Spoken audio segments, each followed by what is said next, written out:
Bonsoir, bonsoir à tous. Merci de nous rejoindre. Je suis Élise Comarteau et donc je serai la journaliste qui va animer avec vous ce soir le webinaire « Les tendances de l'évolution du système de santé et de la médecine libérale ». Je suis très heureuse d'être là avec vous ce soir. Vous êtes en train de nous rejoindre pour se connecter. Vous savez, ce webinaire est organisé par l'URPS, l'Union des médecins libéraux de Nouvelle-Aquitaine, que vous connaissez très bien tous et nous sommes dans leurs locaux ce soir. Alors, l'URPS a été accompagné par la société Mazars pour l'étude qui a conduit donc les trois experts à prendre la parole ce soir. Nous allons y revenir dans un instant. Je voulais signaler au début que cette étude avait été menée en partenariat avec le quotidien du médecin et le quotidien du médecin.fr, un bimédia papier et Internet en charge de toute l'actualité santé pour les médecins généralistes, spécialistes, libéraux et hospitaliers. Vous les connaissez bien aussi. Et puis, l'autre partenaire, c'est le logiciel de télémédecine et d'agenda monmédecin.org. Merci à eux d'avoir accompagné. L'idée, donc, ce soir, c'est de partir donc d'une étude qui a été réalisée à partir d'une consultation de médecins en Nouvelle-Aquitaine et d'avoir les résultats de cette étude avec, du coup, tous ensemble, l'URPS. Et de revenir sur cette étude avec trois experts avant de parler le 9 juin prochain de la proposition de scénario qui sera envisageable ou même nécessaire pour l'avenir de la médecine libérale. Je vous demande d'accueillir ce soir d'abord Frédéric Bizard. Bonsoir. Bonsoir. Vous êtes économiste spécialiste des questions de protection sociale et santé et vous êtes professeur à l'ESCP Europe à Paris. Merci beaucoup d'être là. Je vous demande aussi d'accueillir François Alla. Bonsoir. Bonsoir. Vous êtes professeur de santé publique à l'Université de Bordeaux, chef de service prévention au CHU. Et en visio avec nous à partir de 21h va nous rejoindre le troisième expert, David Gruson, qui est directeur du programme santé du groupe Lumines et qui a travaillé pour la Cour des comptes et qui est expert en intelligence artificielle. Pour m'aider à poser les questions à ces trois experts, je suis en plateau avec Emmanuel Bataille, donc directeur de l'URPS. Bonsoir. Bonsoir. Merci d'être là. Donc, vous êtes directeur depuis un an. Vous avez travaillé pour l'URPS en stratégie et communication pendant 2 ans avant. Je suis aussi avec Imad Chaban, qui est président de la commission URPS pour l'organisation territoriale. Bonsoir. Bonsoir. Donc, vous êtes médecin généraliste à Agen. Merci aussi d'être là ce soir. En visioconférence, nous sommes aussi avec le vice-président du département de la Corrèze. Merci d'être avec nous. Bonsoir Francis Combi, si vous nous entendez. Merci beaucoup d'être là. Bonsoir, je vous entends. Très bien. Alors, nous aurons bien sûr ce temps d'échange avec vous tous. Je sais que vous attendez ce moment avec impatience et que vous êtes en ligne pour suivre cette vidéoconférence et ce webinaire. Je compte sur vous tous autour de moi pour bien garder vos temps de parole et ainsi nous aurons une bonne demi-heure pour répondre aux questions-réponses de tous ceux qui sont connectés. Et je me tourne tout de suite vers vous, Benoît Fégé, je ne vous ai pas oublié, ne vous inquiétez pas. Vous êtes ORL à Angoulême et vous êtes le président de l'URPS Médecins Libéraux. Bonsoir. Bonsoir et merci à tous les participants qui nous rejoignent pour ce premier webinaire. L'URPS a voulu mener cette étude en faveur de l'attractivité de l'exercice libéral avec comme objectif, c'est de dégager les tendances qui se profilent et de pouvoir imaginer les solutions qu'il faudra mettre en avant pour améliorer l'exercice des médecins et répondre aux attentes de la population. Nous avons ciblé notre étude sur 5 grandes thématiques. L'organisation médicale dans les territoires avec la collaboration interprofessionnelle, la place de plus en plus importante que vont prendre les nouvelles technologies avec des outils numériques, l'intelligence artificielle, la robotisation et en fait leur intégration dans la pratique médicale de demain, la médecine préventive qui, du fait de l'évolution de la société, va prendre beaucoup plus de place, avec une part aussi de médecine prédictive et bientôt peut-être d'accompagnement dans le choix des stratégies que l'on devra proposer aux patients. Enfin, les leviers nécessaires à augmenter l'attractivité de l'exercice libéral, notamment le compagnonnage. Et enfin, tout ça doit rentrer dans un modèle économique avec une tarification qui soit évolutive, adaptée et qui permette d'améliorer l'exercice de demain. On a commencé cette étude sur le terrain avec un questionnaire qui a été diffusé à l'ensemble des médecins libéraux de Nouvelle-Aquitaine. C'est un peu un microcosme. La Nouvelle-Aquitaine, c'est à la fois les côtes, c'est à la fois la montagne, c'est à la fois la campagne, les villes, et c'est même une part ultramarine avec 3 îles sur la côte atlantique. Donc on peut dire que c'est un microcosme de la France. Et donc c'est l'intérêt d'avoir fait une étude sur ce panel de professionnels de santé médicaux, de médecins de terrain. Et de ces questionnaires, nous avons pu travailler avec nos 3 experts pour profiter et proposer ce soir une première approche à travers ce premier webinaire. Très bien, merci beaucoup pour cette présentation. Je sais que c'est frustrant, mais on va passer la parole à Emmanuel Bataille. Est-ce que vous pouvez nous parler plus précisément de cette étude que vous avez menée donc, pour l'URPS, la méthodologie? Donc, on a déjà dit un mot, il y avait plusieurs médecins assez représentatifs de la Nouvelle-Aquitaine. Vous vouliez ajouter quelque chose? Méthodologiquement, on a diffusé un questionnaire comprenant 45 questions à peu près 10 000 médecins, un peu plus de 10 000 médecins de la région, entre le 14 janvier et le 28 février. Il était organisé autour de 7 défis à relever pour l'avenir. Le taux de réponse au questionnaire s'élève à 8%, permettant de dégager des tendances claires du ressenti des médecins libéraux de la région, de leurs attentes et de leurs propositions pour l'avenir. D'accord. Donc, quels sont les 5 enseignements pour vous de cette étude? Le premier concerne déjà le niveau de satisfaction et les principales motivations des médecins. Les médecins et libéraux estiment à 56% quand même que les conditions d'exercice sont satisfaisantes, mais se dégradent. Donc, face à ces dégradations, ils sont prêts à des changements, mais en respectant un certain nombre de motivations que sont pour eux la liberté d'installation, le fait de maîtriser son outil de travail et son organisation. À ce titre, 76% considèrent que la médecine libérale doit réfléchir collégialement pour s'organiser.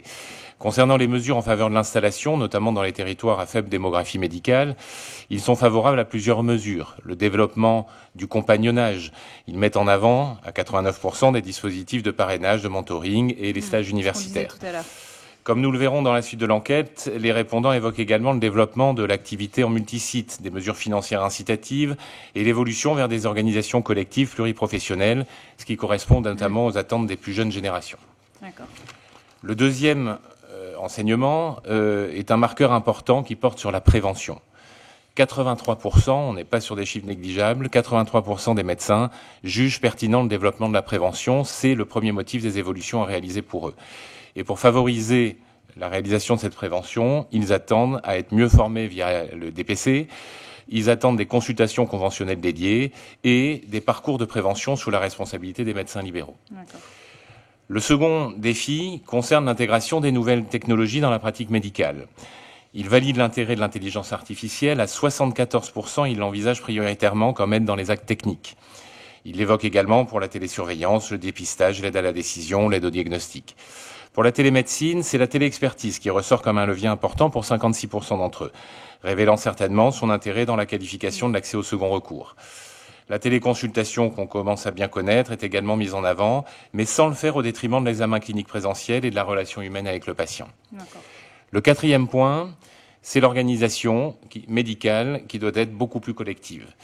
85%, là encore chiffre fort, attendent un renforcement du réseau généraliste spécialiste et ils sont favorables à une coopération entre spécialités, mais aussi avec les autres professionnels de santé, notamment en développant la délégation de tâches. La collaboration est privilégiée à 76% avec les professionnels libéraux et ainsi qu'avec les infirmiers en pratique avancée, libéraux également.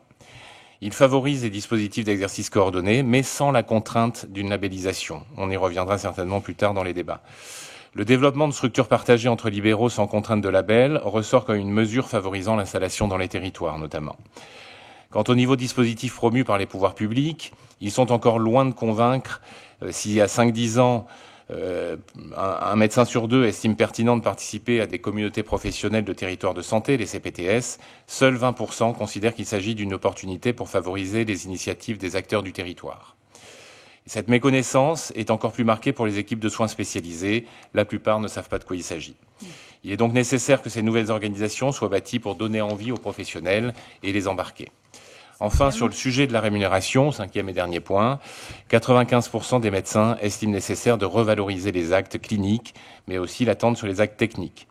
En fait, ils attendent un modèle économique pour rémunérer les temps de coordination, la délégation de tâches dans le cadre des équipes de soins primaires ou spécialisées et la valorisation des actes de prévention. Si les médecins sont favorables au paiement forfaitaire sur des actions transversales, ils attendent vraiment un paiement à l'acte sur les activités de production de soins et de prévention. Les médecins inquiétés revendiquent des évolutions de tarification qui aillent dans un sens de simplification. Beaucoup trop de complexité aujourd'hui sont remontées et ils sont force de propositions concrètes, notamment pour mieux répondre aux problèmes de démographie médicale sur les territoires qui en ont le plus besoin. Vous trouverez l'intégralité de l'analyse des résultats de cette consultation sur le site de l'URPS. Très bien, merci beaucoup. Donc, ces 5 enseignements importants, vous pourrez les retrouver demain. Mais nous, aujourd'hui, pour ce webinaire, nous avons décidé d'aborder du coup 3 sujets. Le premier thème, donc avec la crise du modèle actuel, ce que vous disiez. On verra ça avec Frédéric Bizard dans un instant. Ensuite, ce sera le deuxième thème, la solution numéro 1 à cette crise de modèle qui pourrait être la prévention et l'organisation territoriale, qu'on verra avec François Alla qui est là aujourd'hui aussi. Et le troisième thème, c'est une autre solution qui pourrait être l'intelligence artificielle. On verra ça avec David Gruson qui est en ligne aussi. Donc on commence tout de suite avec vous, Frédéric Bizard. Le premier enseignement de cette étude, et pour vous c'est assez clair et vous le dites assez clairement, c'est la crise du modèle actuel de la santé en France. Pourquoi en 20 ans, nous sommes passés d'un système modèle à un système presque catastrophe, j'ai envie de dire? Oui, alors en effet, en 6-7 minutes, difficile de faire le diagnostic et de proposer les solutions, même si nous, ça fait 4 ans au sein de l'Institut de santé qu'on travaille sur les solutions, donc on les a, les solutions. Mais on s'aperçoit que pour engager l'ensemble des acteurs dans un mouvement de transformation du système, il faut quand même s'assurer qu'on partage bien tous le même diagnostic. Globalement, il est partagé, ce diagnostic, par les acteurs du terrain. Il est moins partagé par ceux qui pilotent à la fois dans le monde politique, dans le monde administratif, le système. Or, ça, il faut arriver à que on le partage tous. Alors, 3 choses en 6 minutes. C'est une crise multiforme qui était là avant le précédent quinquennat, qui est là depuis une dizaine d'années et qui s'aggrave progressivement. Ensuite, on verra pourquoi est-ce qu'il y a cette crise et pourquoi il faut de toute façon repenser le modèle social dans son ensemble, dont le système de santé. Et puis, un mot sur les fondamentaux du futur modèle. Bon, il y a 4 crises dans notre système. Il y a d'abord une crise d'efficacité. Contrairement à ce qu'on dit depuis 20 ans, notre système est relativement peu efficace. Je rappelle qu'un système de santé, il est là pas simplement pour soigner, il est là pour optimiser l'état de santé de la population. Okay, il est là pour apporter un niveau de satisfaction élevé et pour apporter une couverture du risque élevée. Or, on s'aperçoit que, par exemple, depuis 10 ans, 100% de la hausse de l'espérance de vie chez les hommes est une espérance de vie avec des incapacités. Entre les 5% les plus riches et les 5% les plus pauvres en France, vous avez 13 ans d'écart d'espérance de vie. Bon, on peut comme ça... Il y a un flux beaucoup trop important de nouveaux entrants dans les pathologies chroniques qui fait, et comme on a un système qui reste uniquement sur le soin, qui fait que notre système s'affaisse parce qu'il est intenable, et c'est vrai pour tous les systèmes de santé, si vous vous occupez des personnes à partir du moment où elles sont malades. Donc, crise d'efficacité. Donc, mauvaise stratégie. Deuxième crise, c'est la crise on peut appeler économique, avec une composante financière. On parle du trou de la Sécu en permanence, qui avait été résorbé en grande partie, et qui est en grande partie à cause de la Covid et des solutions apportées qui n'ont pas été financées, mais qui étaient nécessaires. Mon propos n'a rien de reproche avec le Ségur. On a creusé de façon structurelle le trou à une quinzaine de milliards aujourd'hui. Bon. Deuxième, quand je dis crise économique, c'est qu'on a un problème, ce qu'on appelle l'efficacité allocative, c'est-à-dire qu'on a une mauvaise allocation des ressources. On dépense à peu près 1,4 point de PIB, à peu près 35-40 milliards de plus que la moyenne des autres pays européens. Mais de mon point de vue, c'est pas qu'on dépense trop, c'est qu'on dépense mal. On dépense, on l'a dit, on dépense pas assez en prévention, c'est une évidence. Il y a des coûts administratifs qui sont beaucoup trop élevés. Mais même au sein, par exemple, de l'hôpital ou au sein de la ville, il y a une mauvaise allocation. Ce que l'on sous-évalue depuis une vingtaine d'années, ce sont les ressources les plus importantes, c'est-à-dire les ressources humaines, les ressources technologiques. C'est assez extraordinaire qu'en ville comme à l'hôpital depuis 10 ans, là où on a raboté, c'est sur les innovations technologiques et sur le financement, le paiement des ressources humaines. Bon, donc il faut revoir cette allocation des ressources. La troisième crise, c'est une des plus importantes, c'est la crise de la gouvernance, c'est-à-dire qui a pouvoir sur qui. Il n'y a pas les bons pilotes dans l'avion. Il n'y a pas les bons pilotes à l'hôpital, il n'y a pas les bons pilotes dans les territoires. Et ça résulte notamment de la loi HPST, qui a fait le choix, en fait, de dire qu'il faut absolument administrer cette médecine qui est beaucoup trop libre. Ça, c'est une erreur de raisonnement. Donc on a été beaucoup trop loin, parce qu'évidemment qu'il faut de l'administration. Et mon propos n'a rien de administration bashing. Il faut évidemment une administration, mais cette administration, elle l'administre. Elle ne fait rien d'autre. Elle ne pilote pas les territoires de santé. Sinon, ça ne sert à rien d'avoir des professionnels de santé. Donc ça, c'est constaté à l'hôpital, c'est aujourd'hui constaté dans les territoires. Mais il y a quand même, on a du mal à faire bouger les lignes. Quatrième crise, elle résulte de toutes ces crises, c'est la crise de confiance. On le voit aujourd'hui. J'étais un média aujourd'hui. Il y avait M. Salomon avant qui nous faisait part d'une déperdition totale des jeunes à l'hôpital dans l'avenir du système. C'est-à-dire qu'on n'y croit plus. On discutait avant avec plus d'un tiers, je crois, des jeunes formés dans la profession paramédicale n'ont pas envie de continuer. Bon, donc il y a une crise de confiance du système qu'il faut résorber. Deuxième point, beaucoup de crises. Donc, oui, mais il faut les comprendre. Faut les comprendre. Bon, deuxième point sur pourquoi notre système a déraillé. C'est tout sauf une crise de ressources. C'est tout sauf une crise de ressources. On n'a jamais eu autant de ressources, jamais eu autant de médecins, jamais. Vous imaginez les révolutions technologiques qu'on a. On réussit l'exploit d'avoir une abondance de ressources comme ce monde n'a jamais eu, avec un système qui est dans une crise comme on n'a jamais connu. En tout cas, les générations qui sont là. Bon, il y a bien un problème d'adaptation. Il y a un problème de déraillement du système. Pourquoi ? Ça, on pouvait le prévoir depuis une quinzaine d'années. Évidemment, la transition démographique. Ce pays, que ce soit pour les retraites comme pour la santé, a sous-évalué l'impact démographique. Albert Sauvy, un des grands démocrates le disait, le disait, tous ceux qui sous-estiment les conséquences de la population le prennent en boomerang. La population prend sa revanche quand on n'a pas anticipé ces évolutions. Quand je dis la population, c'est la démographie. Et c'est exactement ce qui nous arrive. On parle de prévention. Aujourd'hui, c'est évident que d'une stratégie de soins, il faut passer à une stratégie de santé. C'est plus l'accès aux soins qui est essentiel, c'est l'accès à la santé.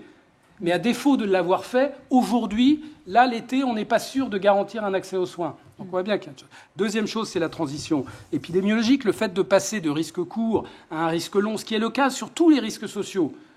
Pour la retraite, pour le chômage, le risque s'allonge.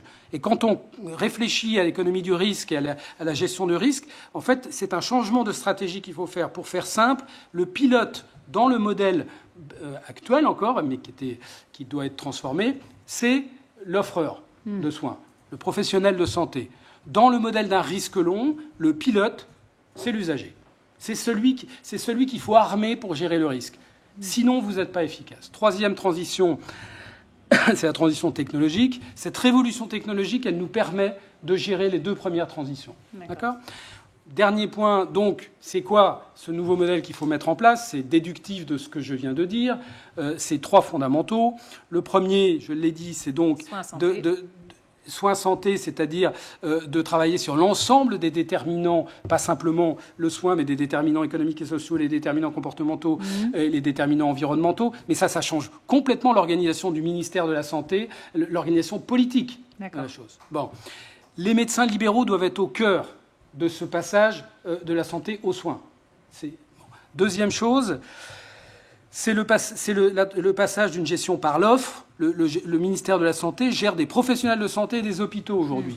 Demain, il doit gérer une réponse à des besoins de santé. Donc il doit gérer une approche qui est complètement territoriale, mais pas une territorialisation sectorielle. Ce n'est pas un territoire pour l'hôpital, ce n'est pas un territoire pour la ville, un territoire pour les EHPAD. C'est un territoire de santé qui est pour l'usager. Il n'y a pas un Français qui connaît sa CPTS ou sa GHT. Tout ça sont des fictions pour les usagers, parce qu'on est dans l'ancien modèle. D'accord ? Donc, mais c'est positif parce qu'on va quand même dans le bon sens, qui est la territorialisation. Bon. Évidemment, là aussi, ça remet en cause. Et la médecine libérale doit être au cœur du pilotage de ces territoires de santé, mais être au cœur en collaboration. Et ça, c'est complètement nouveau avec l'ensemble des autres acteurs, que ce soit la fonction publique qui doit sortir de l'hôpital, ou que ce soit les autres acteurs.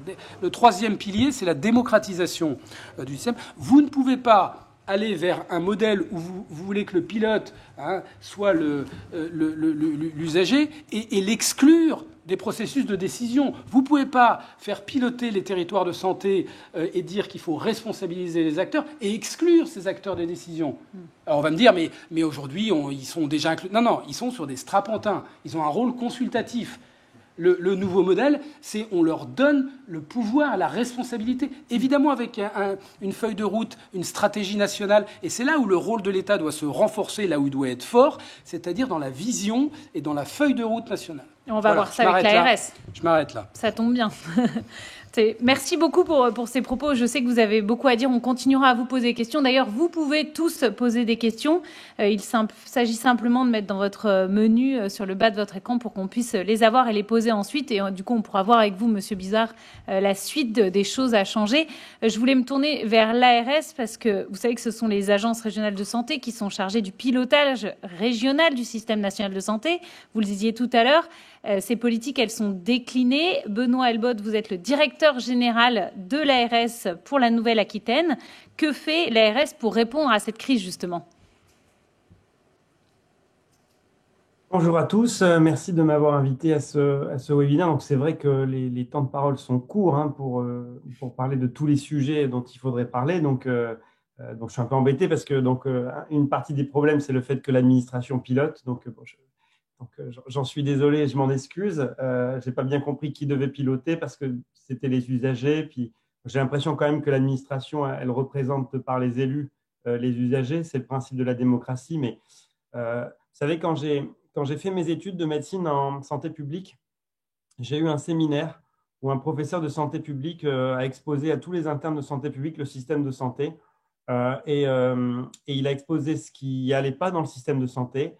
Et il a exposé les solutions pour le système de santé.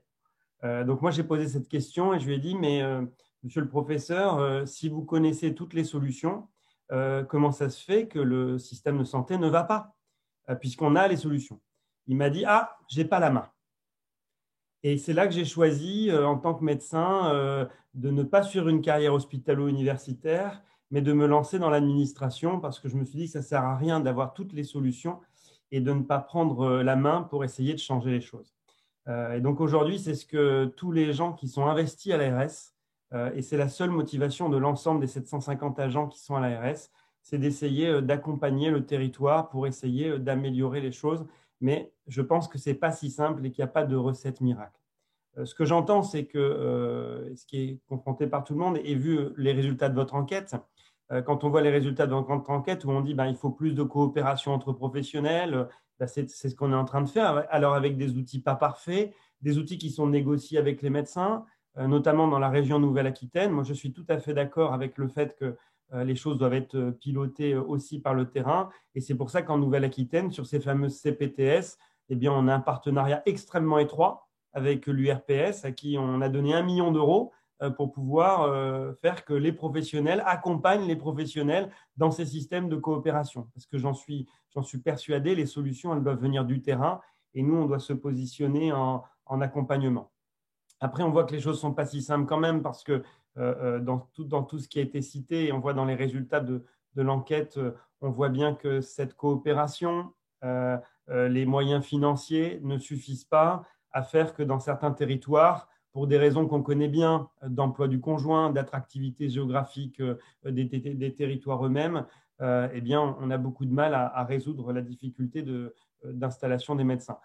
J'entends que ce n'est pas un problème de ressources, n'empêche que c'est vrai qu'on n'a jamais eu autant de médecins qu'aujourd'hui, mais on n'a jamais eu autant de malades, parce que la population a une espérance de vie plus importante, parce qu'on est passé d'un système de soins sur des pathologies aiguës à des pathologies chroniques, qui demande aussi plus de suivi de ressources médicales. Et on voit bien aujourd'hui que si le nombre de médecins qui sortaient de nos facultés était un peu plus important, on aurait peut-être moins de problématiques. C'est ce qui a été fait avec même la suppression du numerus clausus. Donc, on essaye, nous, comme on peut, d'accompagner. Moi, c'est le message que je voulais vous passer aujourd'hui. On essaie d'accompagner, de donner la parole, C'est pour ça que je voulais aussi être avec vous ce soir, parce que moi, je suis content de voir que monsieur Frédéric Bizard m'a dit qu'il avait toutes les solutions. Et bien moi, je vais l'inviter dès la semaine prochaine à l'ARS, s'il peut me les écrire, et puis je les mettrai en œuvre, mais sans problème, si je peux. Si ça permet d'attirer des médecins en Creuse ou dans les fins fonds de la Dordogne, parce qu'il a les solutions pour ce faire. S'il faut que je confie le pilotage à des usagers ou aux médecins en termes d'expérimental, je suis prêt à le faire et à voir que ça résout les problèmes. D'ailleurs, je pense que les médecins autour de la table le savent, on est une ARS ouverte qui est à l'écoute de toutes les solutions. Le pire, et je conclurai là-dessus, je pense que il faut surtout faire preuve de modestie dans cette histoire et être à l'écoute de toutes les solutions et se parler. Et je vous remercie encore pour organiser ce séminaire qui permet d'échanger justement, et toute occasion de trouver des solutions pour les mettre en œuvre doit être prise, et vous pouvez être assuré que l'Agence régionale de santé sera derrière vous pour mettre en œuvre ces solutions au service des usagers et des patients. Merci beaucoup, Benoît Fégé. Vous vouliez simplement réagir rapidement, et Monsieur Bizard. Comme le disait Frédéric Bizard, on est en train de partager le diagnostic, et c'est ça qui est intéressant. Et déjà, les relations qu'on a avec l'ARS en Nouvelle-Aquitaine, elles sont déjà dans ce partage du diagnostic et de la mise en place d'outils qui permettent le déploiement sur le terrain de solutions. Et c'est vrai que l'engagement à nos côtés de l'ARS pour développer les CPTS, par les pairs, en fait. Ça marche mieux que si les CPTS sont imposés par une décision jacobine. Donc c'est en ça où le diagnostic déjà est partagé et on avance. Et c'est déjà un bon point. Monsieur Bizard, on va passer à 21h sur le deuxième thème. Je vous laisse 2 petites minutes. Si vous voulez réagir, vous voulez aller travailler pour l'ARS alors? Oui, non, mais je crois que j'ai expliqué, c'était un des objectifs. Comme quoi, parce que, si vous voulez, d'abord, j'invite Monsieur Elbod à lire l'autonomie solidaire en santé, qui est le résultat d'un travail d'intelligence collective d'une centaine de personnes, et donc sur lequel il y a des points d'équilibre, et donc sur lequel il y a des solutions partagées de la CGT aux syndicats libéraux. Bon, maintenant, une fois qu'on a dit ça c'est le cadre macro. Il faut réinventer l'organisation sur le terrain, et je félicite cette URPS. À ma connaissance, c'est la seule URPS, et c'est le seul endroit où il y a une réflexion à une échelle plus micro de repenser l'exercice libéral ici. Et c'est absolument indispensable, parce que c'est pas l'État qui va réinventer l'exercice libéral, ce sont les acteurs qui doivent le réinventer. Et donc là, vous vous heurtez à un exercice qui est extrêmement difficile. Mais quand même, je pense qu'il faut, encore une fois, je demande juste à M. Elbot de partager l'échec du système tel qu'il est aujourd'hui, et ne pas s'obstiner à continuer sur une voie qui n'est pas bonne. Il n'en est en rien responsable, le gouvernement en est en rien responsable, mais aujourd'hui, la répartition des rôles, par exemple, entre l'État, les collectivités territoriales et l'assurance maladie, est à revoir. Alors, on peut après en discuter de comment. Enfin, il faut quand même partager qu'on est en revoir. L'absence totale de vision à long terme de l'État, qui est sur une loi de financement de sécurité sociale, qui est en grande partie une vision purement comptable et à court terme que tout le monde dénonce, mais qu'on ne est à revoir. Vous voyez, donc, je pense qu'il faut arriver sur l'acceptation qu'il y a quand même un certain nombre de choses à revoir. Bien sûr que c'est pas simple. Encore une fois, sinon on n'aurait pas travaillé depuis 4 ans autant qu'on a travaillé autant pour le faire. La solution, elle est collective. Mais encore une fois, acceptons qu'il faut transformer le système et non pas le rafistoler. Je crois que M. Elbod est d'accord, parce que c'est ce qu'il avait dit. M. Elbod, on y reviendra dans les questions-réponses si vous êtes d'accord, parce qu'il est 21h, donc on passe à notre deuxième thème, deuxième expertise avec François Alla. Merci aussi d'être là avec nous. Nous allons parler ensemble prévention et organisation territoriale, mais d'abord, pour vous, quels sont les enseignements à tirer de cette étude, pour vous?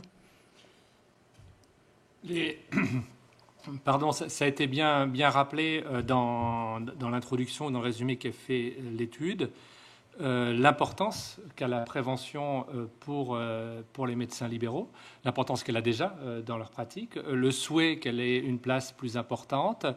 Et ils identifient bien, et je préciserai tout à l'heure, les points critiques. C'est-à-dire, si on veut développer la prévention, quelles sont les conditions à réunir en termes d'organisation, en termes budgétaires, en termes de perspectives, de formation, etc. Donc globalement, finalement, un résumé de l'enquête où ce que j'aurais pu dire, c'est extrêmement convergent, et j'ai été ravi de découvrir ce constat qui est un constat important, même en effectif.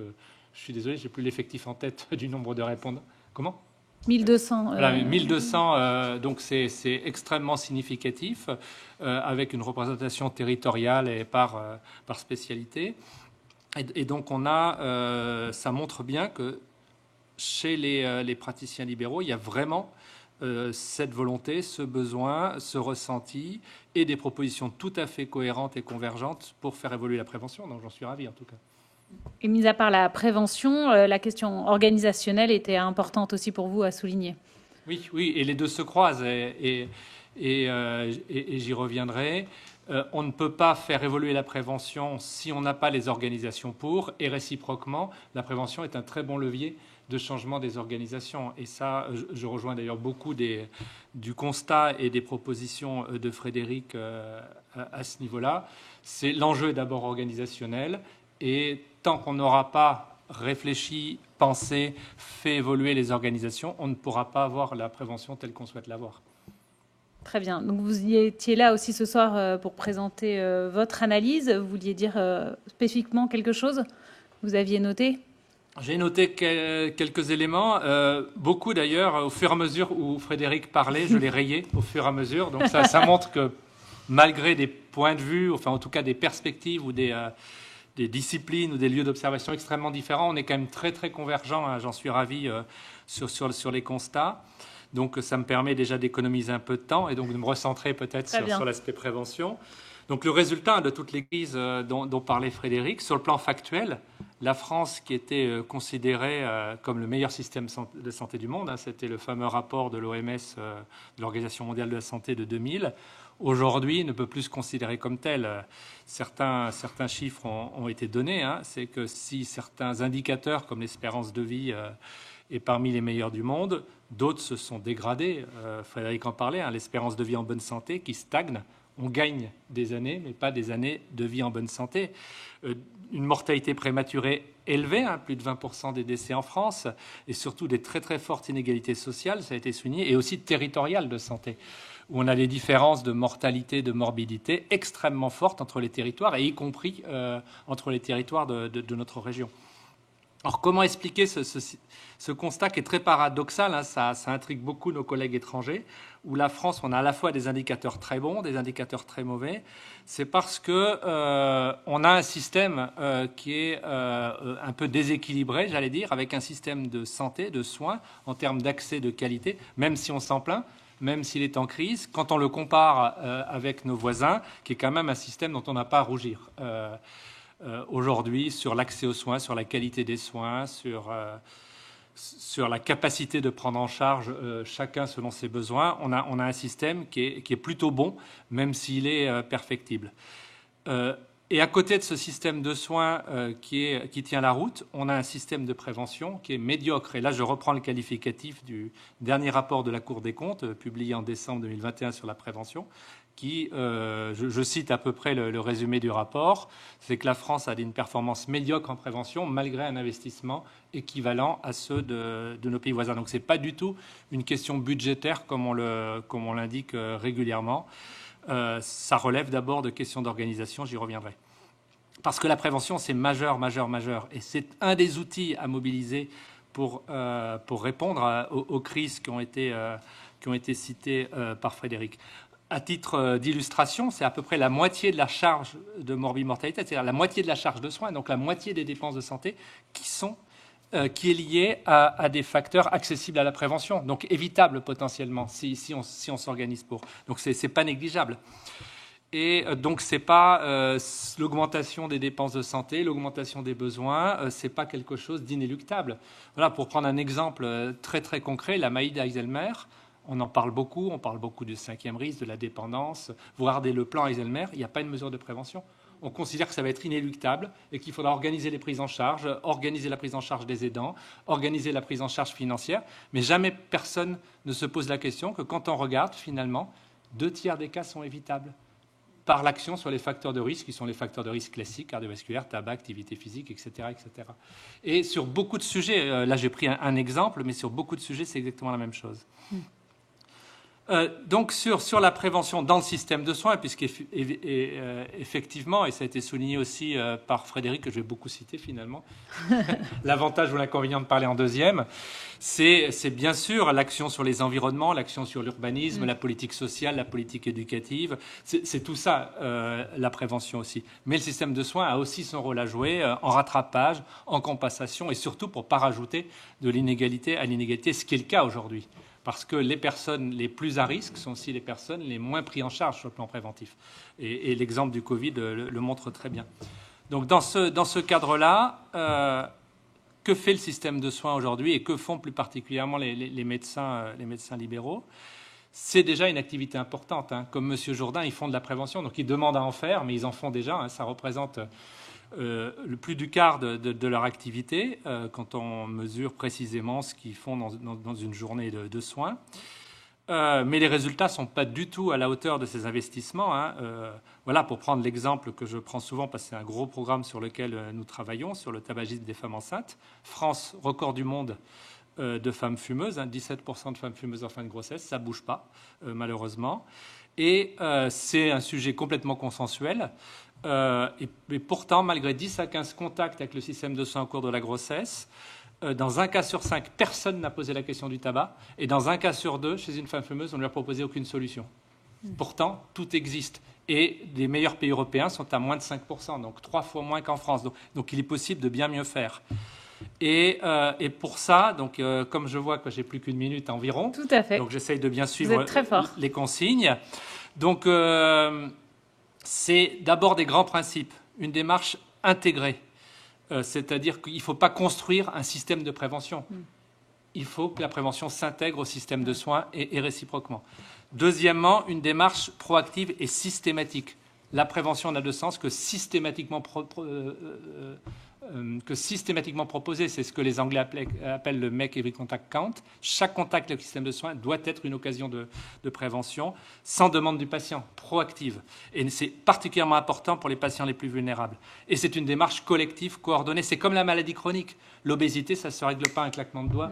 Ça nécessite d'une prise en charge médicale, sociale, psychologique, diète, etc., etc. Et comment on organise tout ça sur le territoire. Et c'est pour ça que la prévention et l'organisation des soins doivent se penser ensemble. On a besoin d'organisation territoriale si on veut faire de la prévention, mais la prévention, ça peut être aussi un très bon levier de mobilisation. Dans les expérimentations qu'on fait, par exemple, sur le tabac, ça parle à tout professionnel de santé et c'est un sujet assez facile, assez fédérateur qui permet de se dire finalement, peut-être que le pharmacien, le médecin, l'infirmière, le kiné, le dentiste peuvent échanger sur des projets communs au territoire, partager des ressources, partager une deuxième ligne comme pour les cas complexes, etc. Et enfin, bien sûr, toutes les conditions structurelles dont on reparlera peut-être en termes de gouvernance, d'organisation, de financement et d'outils. Et notamment en Nouvelle-Aquitaine, il y a l'outil MedPrev que développe l'URPS, qui est une très très belle opportunité pour justement outiller, au sens premier du terme, ce virage préventif. Et l'enquête soulignait bien finalement toutes les limites et tous les besoins si on voulait développer la prévention. Donc tout ça pour dire que la prévention, c'est de la médecine et réciproquement. Le serment d'Hippocrate, enfin dans sa version originale, pas dans celle du Code de santé publique, était dédié à Asclépios. Asclépios qui avait 2 filles, Hygie et Panacée, qui sont la personnification sur le plan étymologique de la complémentarité entre soins préventifs, soins curatifs. Et c'est extrêmement important de retrouver cet équilibre. Si on veut pouvoir résoudre ou contribuer à résoudre la crise, retrouvons l'équilibre entre Hygie et Panacée. Voilà, mon message. Je ne savais pas qu'on allait aller jusqu'à la mythologie grecque. J'apprends beaucoup ce soir. Merci beaucoup pour cette présentation. On va avoir un avis sur... vous avez parlé de prévention, de proaction. Il y a aussi la question de l'organisation territoriale et c'est pour ça qu'on a souhaité aussi inviter d'autres personnes ce soir à participer à ce webinaire. Et nous sommes avec le vice-président du département de la Corrèze, Francis Comby. Merci d'être avec nous ce soir. Alors, vous êtes en charge des questions de santé pour le département. Ça tombe bien. Que met en place votre département pour pallier à cette crise un plan ambition santé, par exemple ? Alors, le plan Ambition Santé, effectivement, c'est quelque chose qui est très important pour nous. Bonsoir d'abord à tous. Au sein du département de la Corrèze, on l'a mis en place depuis 3 ou 4 ans. Donc, il y a 2 axes principaux. Le premier, c'est augmenter le temps médical pour que les médecins fassent de la médecine et soient déchargés de tâches qui les occupent, mais qui ne sont pas de la médecine. Pour ce faire, on met en place un guichet unique pour que, en vue de l'installation de médecins en Corrèze, eh bien, on puisse concrètement les accompagner jusqu'à leur installation en étant le relais et donc le guichet unique avec la caisse primaire, l'ARS, l'ordre des médecins, etc.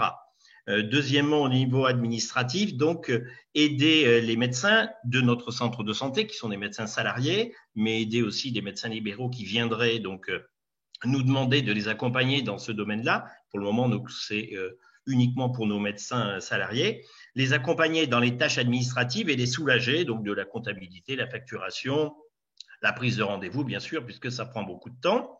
D'autre part, au niveau territorial, donc, nous aidons les collectivités communes ou communautés de communes à déployer des maisons de santé en apportant une aide financière donc de 100 000 € pour chaque maison de santé qui s'installe sur le territoire corrézien.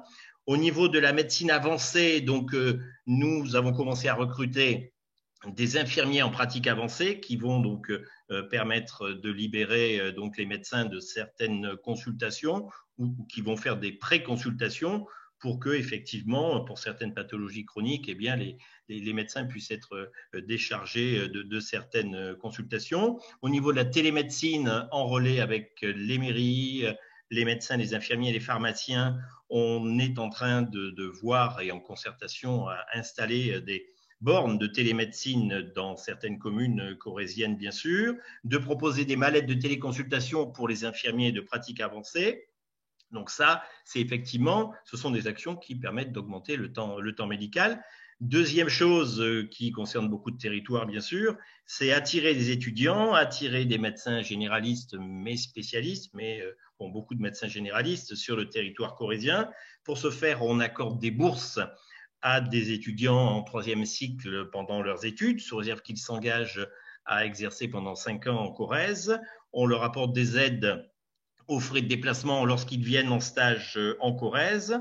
On met en place une maison virtuelle des internes pour les aider à trouver un logement, soit un logement gratuit, soit un logement à bas coût. Et donc, en lien avec la fac de médecine de Limoges, bien sûr, on réfléchit à une branche universitaire déportée avec la fac de médecine. Donc, tout ceci pour favoriser l'attractivité médicale et pour que les jeunes médecins et les étudiants d'abord, puis les jeunes médecins viennent s'installer en Corrèze. Et ça marche?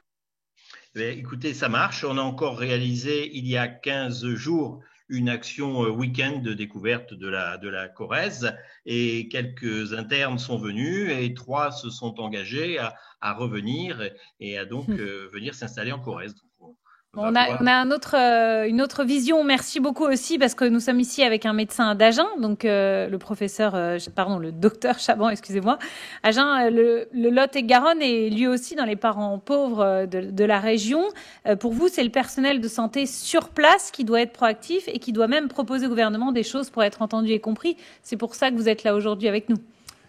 Oui, bonsoir. Bonsoir à tous. J'écoute attentivement vos interventions et je vous en remercie de la richesse donc, de ces échanges. Moi, je vais partir du terrain et à partir d'une expérience qu'on a vécue tous ensemble là, il y a 2 ans et on la vit encore, c'est la crise sanitaire. C'était vraiment un exemple où, à partir duquel on a pu mettre en place de la coordination. Donc de la coordination entre professionnels de santé, mais en ayant toujours la difficulté d'avoir les freins par rapport à des initiatives qu'on pouvait avoir. Je m'explique, c'est que connaissant le terrain avec les autres professionnels de santé, nous avons proposé des choses, mais on avait toujours cette difficulté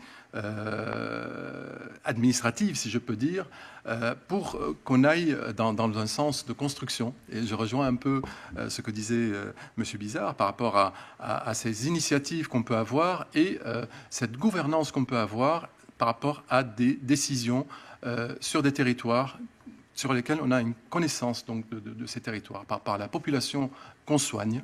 Et donc c'est pour ça que je voulais vraiment partir de cet exemple, parce que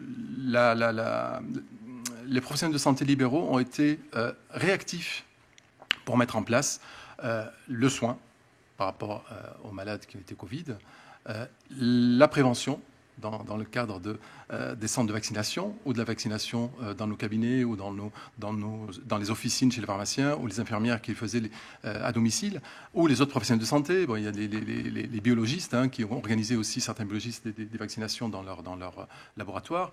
Donc voilà, les initiatives, elles y sont. Mais qu'on nous donne la main et qu'on fasse confiance donc à cette communauté libérale qui est pleine de ressources et qui pourrait être un acteur primordial, je ne dis pas qu'on est les seuls, à côté d'autres acteurs qui sont nos confrères hospitaliers, avec qui, bon, moi, au niveau de Lot-et-Garonne, on a travaillé main dans la main pour pouvoir mettre en place ces actions. Donc, et ça a été vraiment un succès à côté, bien sûr, des communautés politiques, donc les agglomérations.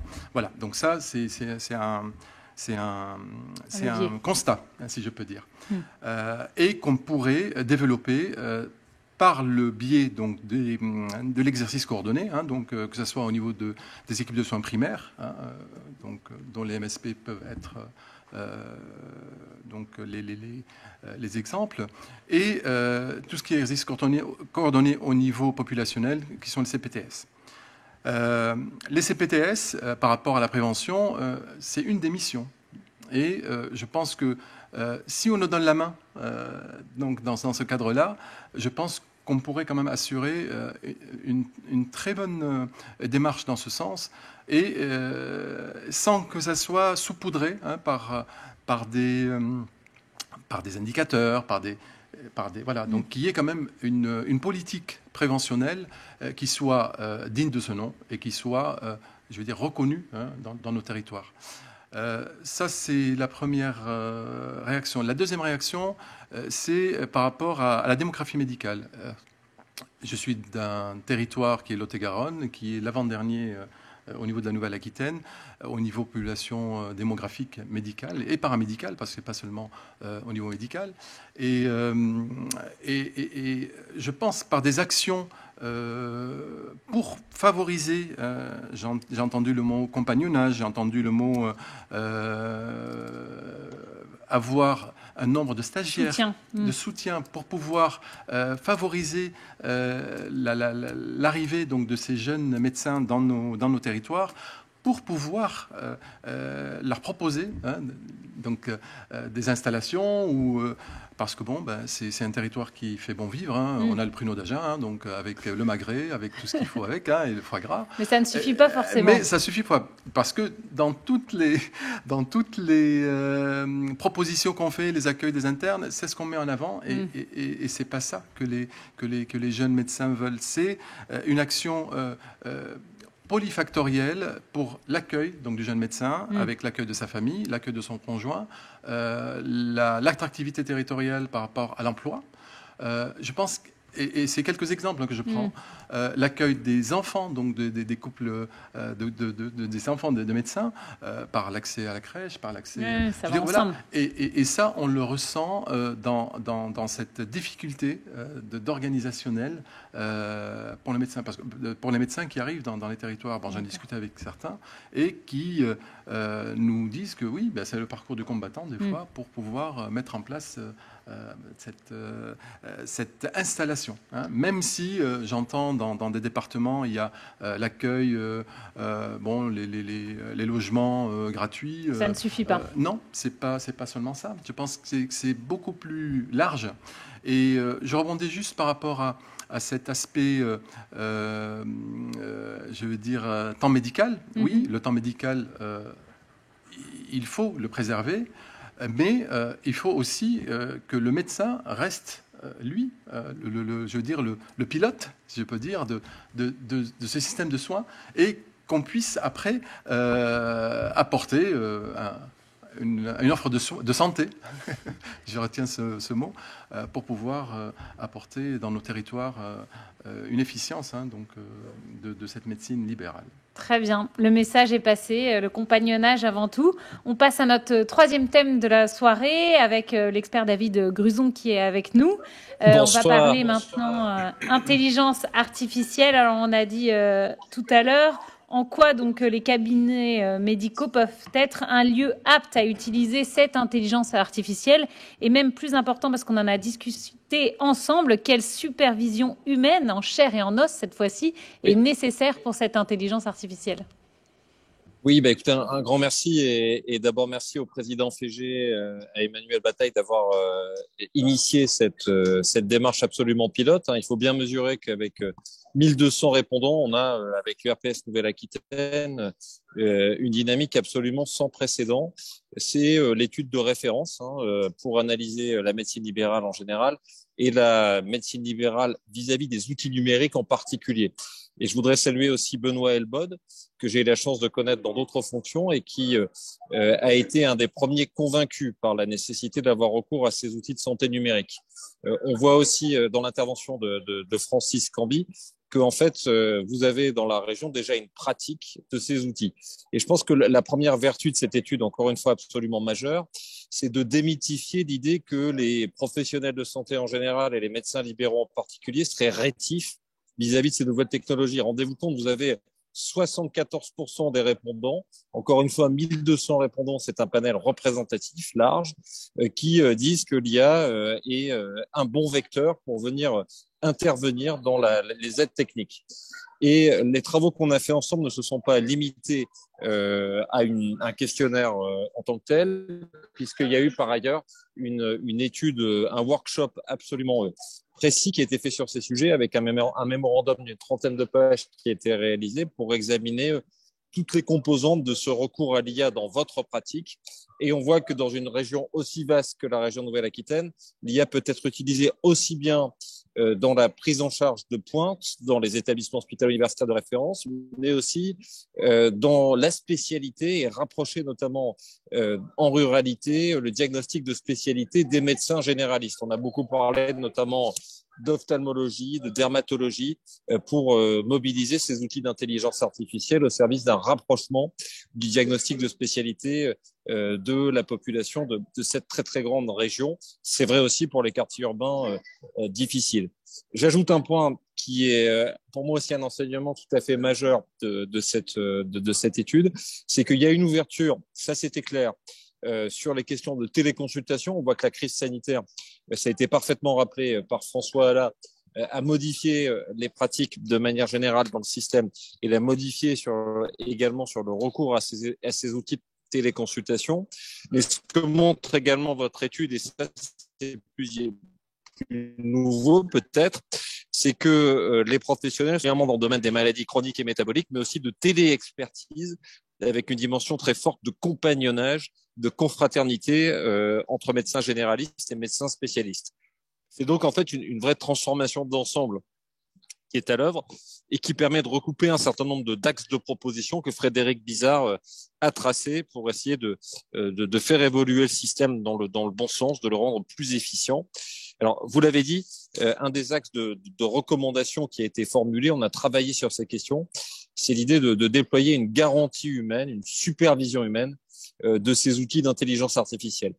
Cette notion de garantie humaine, que porte Etikia depuis 2017, a été incorporée dans la loi de bioéthique. Elle est incorporée également dans le règlement européen sur l'intelligence artificielle, avec le déploiement d'un cadre de conformité qui va nécessiter des tiers de confiance permettant d'assurer une supervision de ces outils dans la phase de conception, dans l'application en vie réelle. Et il y a cette idée très novatrice de positionner l'URPS comme premier tiers de confiance de médecine libérale pour permettre le déploiement de ces outils à l'échelle de la grande région. Il y a déjà des tiers de confiance qui se mettent en place au niveau national, spécialité par spécialité. Là, l'URPS viendrait créer un dispositif de supervision par les pairs, ouvert aux représentants des patients. Ce serait une première, vous seriez la première région à le faire et ça traduit le fait que vous avez été innovant et pionnier pour faire cette étude et vous êtes déjà au stade des propositions. Les garants humains de l'IA peuvent être aussi des médecins libéraux. Benoît Fégé, vous êtes d'accord avec ces propos? L'URPS a toute sa place. Tout à fait. Il y a Monsieur Bottaro qui souhaitait peut-être aussi intervenir, qui a son agence Mazars qui a mené l'étude et qui souhaitait ce soir faire un point sur cette étude et compléter sur l'intelligence artificielle.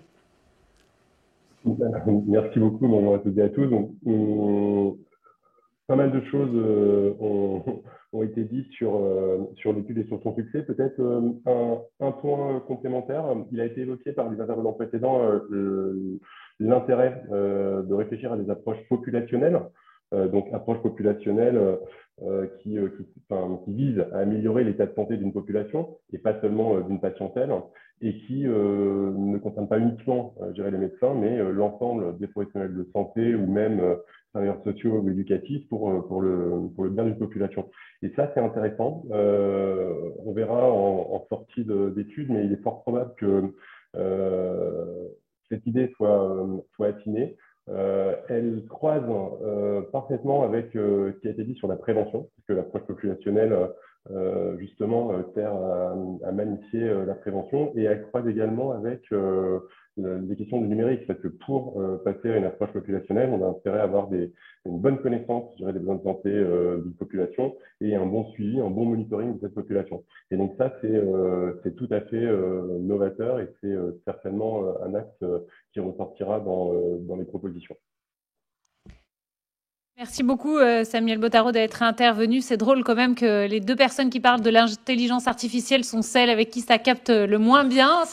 Ça donne tout d'un coup un petit équilibre où on se dit est-ce que vraiment c'est l'avenir, ces téléconsultations? Oui, il y a une loi comme ça qui dit que quand on parle de nouvelles technologies, les nouvelles technologies dysfonctionnent. Par contre, rassurez-vous, dans l'usage et la pratique quotidienne des soins, c'est très très efficace. Vous avez eu 1 million au niveau national de téléconsultations en 2021. C'est une réalité, une pratique quotidienne de notre système de santé, mais évidemment, vous avez parfaitement raison. Il faut surmonter la fracture numérique et permettre une accessibilité à ces outils. On vous attend en chair et en os pour les prochains webinaires, comme ça on n'aura pas ces problèmes. Avant de passer aux questions-réponses, vous vouliez peut-être conclure sur ce sujet, Monsieur Fégé? Oui, je crois qu'on est au début de l'intelligence artificielle dans notre pratique. Les outils sont encore à créer dans beaucoup de domaines. On voit que ça va être un levier important et c'est un levier qu'on doit intégrer dans la pratique médicale, et demain, il faut l'intégrer aussi dans les moyens financiers pour permettre aux médecins libéraux de pouvoir utiliser ces outils. D'accord. Et donc, il faudra en tenir compte dans la rémunération des médecins pour qu'ils puissent avoir les moyens de pouvoir utiliser ces outils. Et il y a aussi le contrôle de la qualité de ces outils, et elle ne peut être faite que par les praticiens eux-mêmes, c'est-à-dire qu'il faut un retour, je dirais, du terrain, de la pratique, et ça va être un rôle important de l'Union d'être le relais de ces besoins, de ce retour d'expérience sur les outils, et afin qu'on puisse interférer avec les promoteurs des outils, parce que ce n'est pas les médecins qui vont créer ces outils, mais qu'on soit en interface avec les promoteurs des outils pour qu'ils soient bien adaptés à la pratique, aux besoins des médecins, et pas uniquement à la pratique des concepteurs. Alors c'est là où l'URPS sera très utile et nécessaire plus que jamais. Merci à tous pour vos interventions autour de la table. On va maintenant ouvrir les moments des questions-réponses. Vous pouvez le faire dans le petit carré Q et R qui est en bas de votre écran. N'hésitez pas. On a une première question de Marie Foult qui est donc journaliste du quotidien du médecin. Vous souhaitiez revenir sur le financement, je crois. Oui, bonsoir. Vous m'entendez bien? Très bien. Ok, super. Bonsoir et merci pour ce webinaire. Une question de précision peut-être pour Frédéric Bizard. En fait, je voulais que vous puissiez revenir sur la partie crise économique et financière. Vous avez parlé d'une mauvaise allocation des ressources, le fait qu'on dépense assez mal, notamment pas assez en prévention. Voilà, est-ce que vous pouvez peut-être revenir là-dessus et donner des précisions sur ce qu'il faudrait faire et comment mieux répartir ces ressources? Merci. Alors, il y a plusieurs points. D'abord, il faut réfléchir à comment est-ce qu'on peut maîtriser les dépenses de santé tout en créant de la valeur. La première source d'économie majeur, c'est un peu comme dans l'écologie, c'est la baisse de la demande de soins. C'est-à-dire, c'est le sujet d'aujourd'hui, c'est investir dans le capital humain pour que ce capital humain reste le plus longtemps possible en bonne santé. Okay, ça, c'est formidablement créateur de valeur économique parce que non seulement vous créez du bien-être social, mais vous créez aussi ce qu'on appelle les externalités économiques avec des personnes qui sont plus productives et qui sont éventuellement, si on veut les faire travailler plus longtemps en reportant l'âge de la retraite. Je rappelle que c'est bien de reporter l'âge de la retraite, mais c'est mieux que les personnes soient bien portantes un peu plus longtemps. Donc tout ça est absolument lié. Donc ça, c'est une première chose. La deuxième chose, c'est la deuxième source d'économie, c'est ce qu'on peut appeler l'efficience des parcours de soins. Et là, la médecine libérale est au cœur de ça, parce que je rappelle que la médecine libérale, c'est en rien, hein, il ne faut surtout pas opposer les choses, mais c'est le moyen le plus efficient de prise en charge des pathologies chroniques. Comme ça, si vous regardez les chiffres depuis 30 ans, il n'y a pas plus efficient que la médecine libérale française. D'accord ? Alors, malheureusement, ça s'est fait, comme à l'hôpital, par une dégradation de la rémunération au niveau de la valeur des tarifs, ce qui est pas bon, et on arrive aussi au bout de ce chose-là. Donc, par exemple, je pense qu'il faut prendre l'exemple de ce qui a été fait sur l'oncologie grâce au plan cancer, où on a structuré les parcours de soins oncologiques, beaucoup trop sur l'hôpital, mais c'était normal parce que l'essentiel des prises en charge était encore à l'hôpital. Mais je pense, et c'est ce qu'on propose sous forme de contrat thérapeutique, avec un coordinateur qui pilote ce contrat. Il faut vraiment structurer. Il y a peut-être d'autres meilleures idées, hein, il faut réfléchir à tout ça. En tout cas, c'est ce que l'on propose. Il faut vraiment essayer de structurer cette trentaine de parcours de soins qui représentent 2/3 de la dépense d'assurance maladie et 80% de la hausse de la dépense. Une fois que vous avez amélioré, voire réglé la maîtrise de l'évolution des dépenses de soins, que vous avez lancé le plan de maîtrise de l'arrivée de nouveaux patients chroniques, vous avez quand même réglé l'essentiel de la chose. Le troisième point, et ça rejoint les propos de David sur l'intelligence artificielle, j'aime pas beaucoup ce terme, mais qui est très à la mode, c'est améliorer la pertinence des soins. La pertinence, ça donne l'impression que les médecins font un peu n'importe quoi et qu'ils sont la majorité du temps impertinents. Il y a une ministre de la Santé qui a dit 30% de vos actes sont absolument sans valeur. Bon, ça c'était un sondage. Mais bon, faut pas. Mais il est clair que la technologie, dont l'intelligence artificielle, permet de considérablement améliorer, appelons ça la productivité, si ce n'est pas un gros mot, dans la chose du soin, proprement dit. S'assurer qu'on ait bien le juste soin au bon patient, au bon moment. Bon. Donc voilà par exemple trois éléments de maîtrise donc, qui demandent quand même, vous m'accorderez, à bien transformer le système de santé vers le système de santé dont on parle depuis 3/4 d'heure. Maintenant, si on est...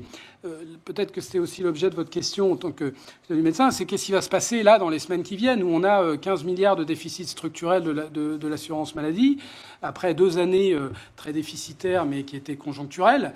Mais on voit bien que jusqu'à 2025, dans la loi de financement de sécurité sociale 2022, on était à un déficit structurel de 15 milliards, notamment parce qu'on a augmenté les salaires de 12 milliards sans financer avec de nouvelles ressources. Bon, clairement, moi je pense qu'il y a un plan pluriannuel, probablement à 5 ans, qui est à mettre en place. C'est-à-dire qu'il faut mettre en perspective. On ne fera rien sur le court terme. En plus, il y a des circonstances particulières avec ces élections qui fait que vous avez un nouveau, peut-être le même, mais en tout cas probablement un nouveau ministre qui va s'installer et donc qui ne va pas pouvoir engager immédiatement un plan de restructuration. Donc il va falloir gérer le court terme en acceptant, en se voilant, non pas la face, mais les yeux, en se disant... On a 15 milliards de déficit, ce qui est un vrai problème, parce que vous savez qu'en termes d'équité intergénérationnelle, les déficits sociaux, ce sont les déficits qui sont reportés sur les générations qui viennent. Mais ce gouvernement a remarquablement réussi sur un plan économique et permet d'avoir une croissance qui est à un tel niveau qu'on peut espérer que si on continue à nourrir le moteur économique comme on l'a fait, on va pouvoir absorber une partie de ce déficit en ayant un taux de croissance des dépenses inférieur, excusez-moi un peu pour les techniques, mais au taux nominal de croissance du PIB, ce qui fait que sans un effort de rationalisation trop important, au bout de 5 ans, vous pouvez absorber ce déficit. Mais évidemment, pour que tout ça ait un sens, Parce que moi, je pense que, notamment cette crise de confiance dont on parle, qui est vraie dans tous les secteurs, il faut lancer cette restructuration, parce que vous pouvez demander à court terme des efforts financiers, des efforts de temps de travail, mais il faut que ça ait un sens. C'est-à-dire qu'il ne faut pas que ça devienne le droit commun.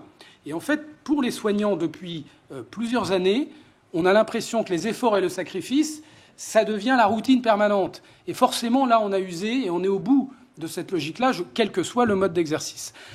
Voilà un petit peu ce que je pouvais répondre. Très bien. Merci beaucoup d'avoir répondu. Emmanuel, vous avez d'autres questions qui sont arrivées. À qui s'adresse-t-elle ? Oui, par le module de questions, pas mal de sujets pour les différents intervenants.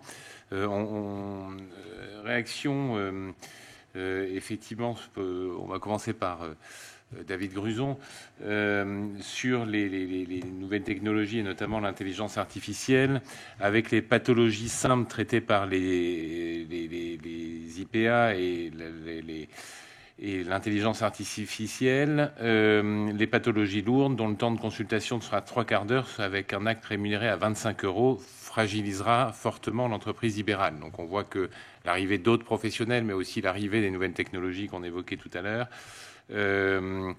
Et deuxième question, avant de donner la parole à David, sur l'empathie, est-il pertinent de proposer de remplacer l'intelligence liée à l'empathie que l'on peut avoir avec le patient, que l'on connaît, pour la remplacer par une intelligence numérique reposant sur des opérateurs techniques ? Ça fait rire le docteur Chavon. Oui, la réponse est certainement pas. Là, ce que tu as décrit, Emmanuel, c'est absolument le meilleur des mondes. Donc, il faut éviter ça, garder les professionnels au cœur du dispositif, les positionner en garant humain, je le disais. Et ça requiert, et ça fera le pont avec la réponse de Frédéric un petit peu plus tôt, ça requiert également des éléments économiques. Et on voit que dans ce système-là, le déploiement de l'IA, la mobilisation plus forte de professionnels paramédicaux va nécessiter au départ des efforts des financeurs, assurance maladie, mais aussi des organismes de protection complémentaire pour aller financer des schémas innovants, les évaluer et effectivement ne pas fragiliser l'offre de soins, la médecine libérale, parce que sinon on aurait quelque chose de contre-productif. Moi, ce que je pense sur ce point-là, c'est qu'on a un dispositif, Frédéric en a dit un petit mot, François aussi, qui est très, très adjuvant du déploiement de modèles de responsabilité populationnelle.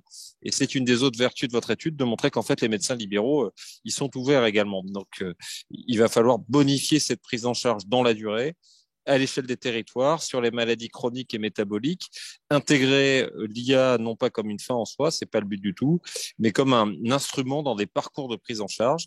Et on voit que derrière, il va falloir aussi habituer notre système de santé à valoriser, reconnaître également les gains de prévention. Ce que l'on appelle en bon français le value-based healthcare, c'est quelque chose qu'on ne sait pas très bien faire en France, qu'on sait mieux faire en Europe du Nord ou dans certains systèmes, notamment au Québec. Il y a des choses à faire de ce point de vue-là, et encore une fois, en essayant d'organiser des mécanismes qui ne seront pas des mécanismes de bascule brutale, mais de transition, qui permettront à la médecine libérale de se transformer. Mais votre étude montre, et c'est une de ses grandes vertus, que les médecins libéraux, ils sont prêts à cette transformation. Merci beaucoup David Gruson. Emmanuel, attendez, il y avait une petite remarque quand même de M. Bizard. Ça vient vers vous, ne vous inquiétez pas. François, là, la prochaine question est pour vous, préparez-vous. Oui, cet aspect du rapport entre l'humain et la technologie est quand même très important. C'est ce matin à Paris Santé Campus, là, qui est un peu l'intégrateur de tout le digital, et on avait une conférence là-dessus. Il y a d'abord ce qui est source d'espoir aujourd'hui, c'est qu'il y a plein de choses qui ont été faites, par exemple dans le numérique, de ces dernières années, absolument remarquables, et les outils sont prêts, sont là. La seule chose, et c'est pour ça que, excusez-moi de revenir, il faut penser systémique, parce que si on arrive à faire la transformation du système, à remettre sur les bons rails la transformation, ça peut aller très très vite. Je vous prends un exemple. Il y a une croyance qui est que le numérique permet de décloisonner le système, qu'on entend à peu près tous les jours. Non, le numérique, il décloisonne rien. Ce qui décloisonne le système, c'est à réorganiser à partir des territoires et à réorganiser les carrières professionnelles. Tant que vous gardez le temps plein hospitalier avec des hôpitaux avec des hospitaliers qui ne peuvent pas sortir de l'hôpital et très peu de libéraux qui peuvent aller entre les différents secteurs, vous restez dans un système cloisonné. Mais à partir du moment où vous décloisonnez réellement sur le plan humain, là, vous avez toute la puissance qui peut s'exprimer du digital. Donc le digital est au service de l'humain, à la fois du professionnel et évidemment à la fois du patient. Mais oui, ça paraît comme ça un peu superficiel, mais c'est fondamental. L'outil, la technologie ne fait rien sans l'humain, ne transforme rien. Mais on ne fait rien aujourd'hui sans la technologie une fois qu'on a transformé. Donc la technologie est prête, il n'y a plus qu'à transformer le système et tout repartira très vite. Le cercle sera vertueux en plus. François, là, vous aviez une question, Emmanuel, pour lui. Oui, absolument. Donc, réaction et question. Une réaction, la prévention s'effectue toujours au sein du cabinet médical, au cours d'une consultation très mal payée, pas besoin de structure de prévention pour cela. Et la question derrière, comment intégrer la prévention dans un forfait dont nous ne voulons pas, une nouvelle nomenclature pour un paiement à l'acte, pour cet acte spécifique de prévention, point d'interrogation. Il semble que le paiement à l'acte soit au cœur du sujet. François, là, votre réponse. Sur la première partie ou la première remarque, peut être interprétée différemment, qui peut être interprétée de façon différente. La première partie ou la première remarque, la prévention se fait toujours au cabinet médical. Oui et non. C'est-à-dire que le cabinet médical est un passage obligé de toute pratique préventive dans le système de soins, parce que, comme je soulignais, la prévention se fait d'abord ailleurs, à l'école, dans les environnements, dans les milieux de vie, dans les centres sociaux, etc. Mais pour la prévention dans le système de soins, vaccination, dépistage, prise en charge des facteurs de risque cardiovasculaire, obésité, alcool, tabac, etc., etc., le cabinet médical est un passage obligé, mais c'est inenvisageable d'imaginer que la prévention est purement médicale. Voilà, je reprends l'exemple de l'obésité. On a beaucoup travaillé là-dessus l'an dernier, notamment, pour essayer de construire des choses. Ce qui fonctionne, par exemple, c'est les ateliers cuisine, de montrer à des personnes vulnérables ou en risque ou en surpoids, en obésité, comment concrètement faire une cuisine qui favorise plutôt la perte de poids.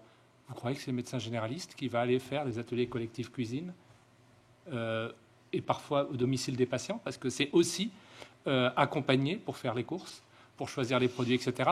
Donc tout ça, j'ai pris un exemple peut-être extrême ou qui pouvait vous sembler absurde, mais c'est pour dire que ça nécessite l'implication de professionnels très variés, très divers, et que le médecin est central, mais il ne peut pas tout faire. Donc on dit, voilà, l'expression pivot, pivot, pivot.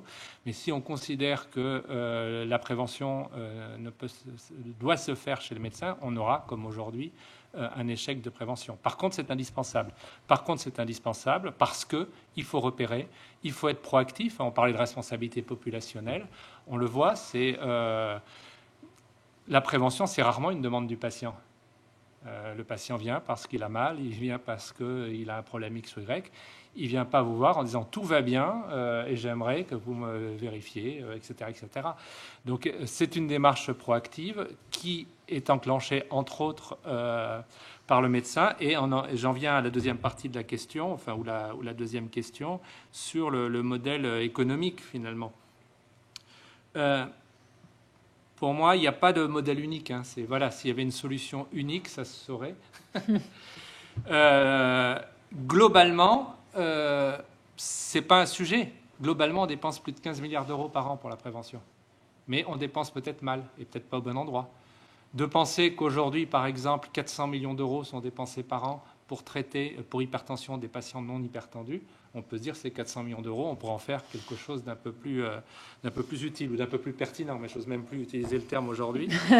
Et alors, en termes de financement, je vois trois éléments qui me semblent essentiels. Les deux premiers, ce n'est pas le médecin directement, mais bon, c'est important, c'est que la prévention mobilise des métiers essentiels, et les métiers essentiels qui aujourd'hui ne sont pas financés. Les psychologues, depuis novembre dernier, il y a une petite amorce dans certains cas particuliers. Les diététiciens. Comment faire aujourd'hui une prise en charge en population d'obésité sans prendre en charge par l'assurance maladie et diététiciens. activité physique adaptée, parfois médiateur. Il y a plein de métiers qui contribuent sur les cas les plus complexes de prévention qui aujourd'hui ne sont pas financés par l'assurance maladie. Alors qu'en plus, ces situations préventives, on le sait, sont très aussi liées à des inégalités sociales. Donc on renforce les inégalités, évidemment, si on prescrit de la diète et que seuls ceux qui ont les moyens de s'en emparer le font. Deuxièmement, il y a tout ce qui est fonction de coordination. Et là, c'est ce que je disais tout à l'heure, ce n'est pas spécifique prévention. Mais on a besoin, quel que soit le nom qu'on leur donne, de case manager, de référents, qui s'assurent de l'effectivité. Pour vous donner un exemple, on a fait une expérience sur un territoire de la région, sur le bassin de vie Arcachon-la-Teste, autour du tabagisme des femmes enceintes, et qui a extrêmement bien fonctionné. Mais parmi les clés pour lesquelles ça fonctionne, c'est que quand le médecin disait « allez voir le tabacologue » ou la sage-femme « allez voir le médecin, le tabacologue », etc., c'est s'assurer que c'était effectif. Et donc, il y avait quelqu'un qui téléphonait le soir ou le lendemain pour dire « voilà, vous avez bien pris le rendez-vous qu'on vous a donné, vous avez bien voir, etc. » Donc, ça paraît basique, mais c'est essentiel. La plupart des pertes, finalement, on le fait comme ça dans les interfaces. Combien de personnes reçoivent, par exemple, chez eux, le très beau papier de l'assurance maladie pour le dépistage du cancer colorectal, et ce papier termine à la poubelle. Enfin, c'est malheureusement aujourd'hui la majorité. Et donc, il y a besoin aussi de ces fonctions de coordination. Je dis bien des fonctions, ce n'est pas forcément un métier, une personne. Ça peut être, et d'ailleurs, ça peut être le médecin traitant, c'est ce qu'il fait dans beaucoup de cas. Ça peut être dans des maisons de santé une infirmière azalée, ce qui est beaucoup fait. Ça peut être au sein d'une CPTS une fonction de coordinateur territorial. Ça peut... Et justement, là, je reviens sur ce que disait tout à l'heure Frédéric, c'est à chaque territoire de décider. On n'a pas les mêmes moyens, on n'a pas les mêmes ressources, on n'a pas les mêmes organisations, on n'a pas les mêmes envies, on n'a pas les mêmes histoires, on n'a pas les mêmes besoins, on n'a pas la même géographie. Et donc, mais il y a besoin de coordonner. Et donc, comment, sur ce territoire donné, on s'organise pour assurer cette mission qui doit être financée, parce que ça prend du temps. Rappeler des patients, accompagner, parce que je reparle du dépistage des cancers. Il y a vraiment une échelle sociale en termes de couverture de dépistage. Mais pour les personnes les plus vulnérables socialement, ce qui fonctionne, c'est de les accompagner au sens physique du terme. Les emmener jusqu'à la mammographie, par exemple. Et donc tout ça, ça doit être financé. Et enfin, comment je finance l'activité médicale, proprement dit. Donc j'en viens au vif du sujet. Pour moi, c'est un panachage. Il n'y a pas de solution idéale. Il peut y avoir de la forfaitisation annuelle pour un suivi annuel de personnes en bonne santé sur des sujets de prévention. Il peut y avoir des forfaitisations par module, l'éducation thérapeutique du patient obèse. Pareil, c'est un forfait. On va dire 500 € par an. Et ce 500 €, selon les organisations locales, c'est au sein de la maison de santé et c'est réparti selon les professionnels. C'est au sein du territoire, c'est un professionnel tout seul. Enfin, mais en tout cas, voilà, on peut imaginer des forfaits comme ça par module, du paiement à l'acte. Notamment dans l'enquête, on parlait de la consultation longue de prévention. Effectivement, l'outil MedPrev peut amener à une consultation longue qui prend du temps, peut-être 45 minutes. Et évidemment, ça doit être financé, ce type d'activité. Et aussi financement des équipements, parce qu'on en parle peu, mais c'est un peu comme la maladie chronique. La prévention nécessite parfois des équipements. Ce n'est pas des équipements lourds, là je ne vous parle pas de... Je ne vous parle pas de scanner, mais quand vous avez besoin de matériel pour réadaptation à l'effort d'une personne obèse, quand vous avez besoin de matériel collectif, d'éducation collective, etc. Aussi, ça pourrait être aussi que dans d'autres pays européens sont financés, mais en France, c'est parfois complexe. Donc tout ça pour dire qu'il n'y a pas une solution unique, mais qu'il faut arriver à panacher ces différentes sources de financement pour que la prévention ne repose pas uniquement sur la bonne volonté, l'abnégation et le bénévolat, c'est sûr. Ouais. Monsieur Chavant, vous vouliez réagir et puis après, Monsieur Fégé, vous conclurez sans doute. Oui, voilà, juste pour rebondir par rapport à ce que dit Monsieur Alla, c'est vraiment essentiel que cette prévention parte des territoires. Moi, je pense que c'est indispensable. Peut-être je vais répéter ce que vous allez dire, ce que vous avez dit déjà, mais je pense que c'est en fonction du territoire, en fonction du besoin du territoire, en fonction des pathologies rencontrées dans les territoires, je pense que la prévention doit être le sujet que les professionnels de santé en équipe doivent s'en emparer. Et avec une coordination, donc vous avez bien dit le mot, qui ne peut être que sur une approche populationnelle dans le cadre d'une CPTS. Et je pense une expérience pour un pilotage dans le cadre de la prévention par le biais des CPTS qui sont en naissance ou en développement. Là, je pense, c'est donner un pouvoir à des territoires ou à des secteurs dans les territoires et adapter en fonction du besoin du territoire ces actions de prévention. Et avec tous les acteurs autour, par rapport à ce que vous dites, l'obésité, l'éducation nationale, enfin, il y a plein d'acteurs qui peuvent intervenir, mais bon, il faut quand même qu'il y ait le temps. Et ça, c'est indispensable. Monsieur Bizard, vous voulez réagir ou vous aviez peut-être une réponse d'abord, François? Juste, pardon, mais c'est pour rebondir sur ce que vous dites et renforcer, je partage complètement. J'ai pas parlé des collectivités territoriales ou pas suffisamment, mais c'est essentiel. Voilà, pour prendre l'exemple en Nouvelle-Aquitaine ou à Strasbourg ou autre autour de l'activité physique, par exemple, et la prescription de l'activité physique, la loi de 2016, on le voit. C'est que cette prescription se doit d'être accompagnée, parfois nécessite une réadaptation à l'effort, donc mobiliser des structures spécialisées dans le système de soins, que derrière, comment on la met en œuvre si les villes n'ont pas les aménagements pour si les clubs sportifs ne sont pas mobilisés, etc. etc. Donc tout ça montre que la prévention, elle est aussi intégrée avec d'autres acteurs qui ne sont pas dans le système de soins, les collectivités territoriales en un. Voilà, j'ai cité les clubs sportifs ou autres. Enfin, pour vous donner un exemple, collectivité territoriale, c'est juste un exemple ponctuel, mais qui souligne bien les choses importantes. C'est une expérimentation qui a été faite à Nice autour de l'activité physique des personnes âgées. Vous connaissez l'enjeu majeur, c'est le déterminant numéro 1 de la sédentarité chez les personnes âgées. Et donc, ils avaient commencé par mettre en place des programmes d'éducation à l'activité physique, d'information, etc., qui étaient strictement inefficaces. Ça ne faisait pas bouger d'un périmètre de marche d'1 mètre. Et il y a eu l'idée de travailler entre professionnels de santé avec la ville et autres. Et ils ont fait une enquête auprès des personnes âgées et pour comprendre pourquoi ils ne bougeaient pas. Et ils expliquaient, on n'a pas trop envie, les trottoirs sont sales, on n'a pas de banc et j'ai besoin de m'asseoir tous les 300 mètres. Quand je veux traverser la route, j'ai peur de me faire écraser, etc., etc. Et la ville a joué le jeu. Ils ont fait une expérimentation avec 2 quartiers intervention, 2 quartiers témoins. Et dans les quartiers intervention, ils ont fait de l'aménagement urbain en plus de l'action éducative. Et là, on a eu des résultats extrêmement profitables. Et tout ça, ça marche. Ça montre bien que les actions éducatives, des actions d'accompagnement sont essentielles. Mais si on ne fait pas bouger l'environnement, ça ne produit pas les fruits. Et ça, je pourrais multiplier 1000 exemples comme ça. Et donc, ça veut dire que si on veut avoir de la prévention, c'est au niveau du territoire. Mais le territoire, c'est aussi les autres acteurs, et notamment les villes. C'est essentiel. Frédéric Bizard, un dernier mot avant la conclusion. Juste sur la prévention. J'ai droit à une petite prime, parce que je suis le seul Parisien à m'être déplacé. Sur la prévention, comme sujet phare de ce soir, premièrement, pourquoi on n'arrive pas à développer la prévention en France ? Plusieurs raisons, mais il y en a au moins 2. La première, c'est qu'on fait de la prévention comme on fait du soin. On pilote la prévention comme on pilote le soin, de façon centralisée. C'est la chose. Ça a été dit très bien par le médecin généraliste, par François Allard. Si on ne le fait pas à partir du local, à partir du territoire, ça ne marche pas. Donc il faut un opérateur local. D'accord ? Je vous prends un exemple. Qui est responsable de la santé scolaire ? D'éducation à la santé, qui est le pivot de tout, qui est le début de tout. C'est l'éducation nationale. Bon, quand on connaît un peu le fonctionnement de l'éducation nationale, l'état de l'éducation nationale, on se rend bien compte que cet opérateur national très centralisé et autres est parfaitement incapable, avec toute la meilleure volonté qu'il peut y mettre, de le faire. Bon, donc vous voyez, il faut repenser quand on parle de transformation, qui doit en être responsable ? Nous, on a travaillé pas mal sur la question. C'est très complexe, de la réorganisation entre les acteurs, c'est une question qui est très complexe.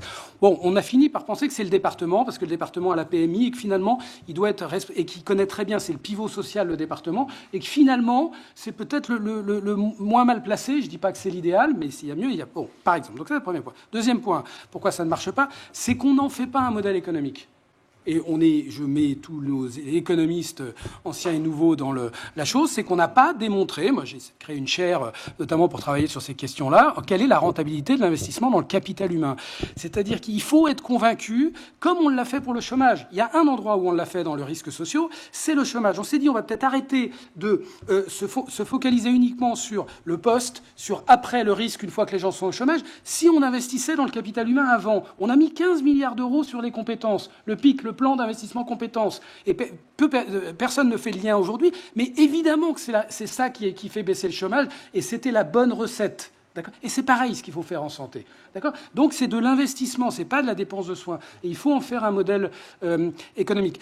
Deuxième point, c'est quand on réfléchit à l'évolution du cabinet libéral, c'est un des points essentiels parce que la prévention, c'est le médecin qui va en être responsable, mais c'est pas lui qui va réaliser l'ensemble des prestations de prévention. Il y a plein de choses qui sont à être réalisées par du paramédical, par de l'assistant, on l'appelle comme on veut, IPA et tout ce qu'on veut. Mais donc ça veut dire qu'il faut, vous voyez bien qu'il faut déjà savoir qu'est-ce qu'on va donner comme type ou jusqu'où on va aller dans les prestations de prévention pour que le cabinet libéral s'organise en fonction de ça. Pareil pour le dentiste, si on n'arrive pas à faire une santé bucco-dentaire préventive, c'est qu'on en est encore à réfléchir à savoir si l'assistante dentaire numéro 2, on va la... Vous voyez ? Bon, donc ça c'est le point important. Troisième point, ça a été dit très bien par François, c'est que c'est sûr que globalement, on ne paye pas à l'acte la prévention. Et là, il y a une responsabilité collective, parce que c'est la charte de 1927, l'entente directe. Le médecin a toujours eu l'impression que lorsqu'il n'a plus d'entente directe et de lien financier direct avec son patient, il perd de la liberté. Bon. Il perd surtout de la liberté quand il l'empêche de diversifier les modes de paiement. C'était très bien dit par François. La clé, c'est la diversification des modes de paiement. Le médecin libéral sera beaucoup mieux payé si on diversifie les modes de paiement. Le paiement à l'acte pour tout ce qui est soins courants, parce que c'est le meilleur des paiements, parce que ça évite toute la sélection. On appelle ça la capitation, vous l'appelez comme vous voulez, la capitalisation ajustée pour la prévention, parce qu'en fonction de votre patientèle, vous allez avoir un forfait, ce n'est pas le même forfait si vous avez 20 ans que si vous en avez 60, et ça permet, avec ce capital, au médecin libéral de s'organiser, de financer les choses. Voilà. Et puis, il y a le forfait de coordination pour les patients chroniques. Donc, ceux qui veulent doubler, par exemple, passer de 25 € à 50 €, c'est tout à fait possible, à condition que vous ayez bien toute cette transformation-là, de façon à ce que les pouvoirs publics soient bien garants que vous allez avoir finalement, in fine, des externalités positives, c'est-à-dire que vous allez baisser, in fine, la demande de soins, vous allez mieux rémunérer le professionnel. C'est une absolue nécessité en ville comme à l'hôpital. Je rappelle encore une fois les deux actifs stratégiques du système de santé, c'est l'actif humain et l'actif technologique. Vous voyez, c'est l'actualité ce soir. Et c'est là-dessus qu'on a fait les économies depuis 10 ans. On a hâte de connaître les scénarios dans très peu de temps. On aura rendez-vous le 9 juin. Benoît Fégère, vous vouliez conclure en nous donnant les dernières informations. Oui, je vois que on a une évolution sociétale de la prise en charge des pathologies, etc. Et on est sorti du patient qui subissait, entre guillemets, parce qu'il subissait la pathologie aiguë, et il avait des professionnels de santé, des médecins qui traitaient sa pathologie aiguë. Maintenant, on va avoir un patient qui va être copilote de sa pathologie. S'il veut l'éviter, il faut qu'il rentre dans un programme de prévention, d'éducation, etc., qui commence dès l'enfance et qui sera accompagné pas que par les médecins. Quand on a une pathologie chronique déjà installée, elle ne peut être traitée qu'avec la participation du patient. Et là, on a les outils d'intelligence artificielle tels qu'on a commencé, nous, avec MedPrev, à faire une ébauche. Mais c'est un premier outil qui va permettre au patient de se responsabiliser dans son éducation thérapeutique et dans sa prise en charge de la pathologie chronique. Et puis derrière, le médecin, il est avec des outils qui permettent de gérer cette pathologie. Et il faut qu'il puisse avoir les moyens d'investir en capital humain pour pouvoir diversifier et organiser son cabinet qui est plus un cabinet isolé, mais qui devient une PME, une micro-entreprise. Il faut donc sortir un peu du low-cost, du paiement à l'acte tel qu'il est prévu, pour qu'on fasse aussi confiance aux médecins libéraux pour qu'ils s'organisent eux aussi, qu'ils soient les pro-acteurs dans l'organisation du système. Et c'est comme ça qu'on va aussi revaloriser l'attractivité de l'exercice libéral pour les jeunes générations, parce que ils seront là comme des co-acteurs, et ça c'est important, et c'est ce que l'on veut développer à travers ces enquêtes et ces webinaires. Très bien, c'est une très bonne conclusion. Merci à tous d'avoir été autour de cette table. Emmanuel Bataille, Frédéric Bizard, François Alla, merci d'être là. David Gruson d'avoir été en lien avec nous.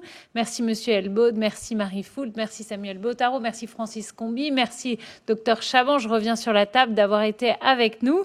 Merci de nous avoir accueillis et puis on se donne donc tous rendez-vous le 9 juin à la même heure si ça vous a plu bien sûr pour continuer ce débat et proposer des solutions concrètes, les scénarios pour l'évolution du rôle des médecins. Passez une très belle soirée et à très vite.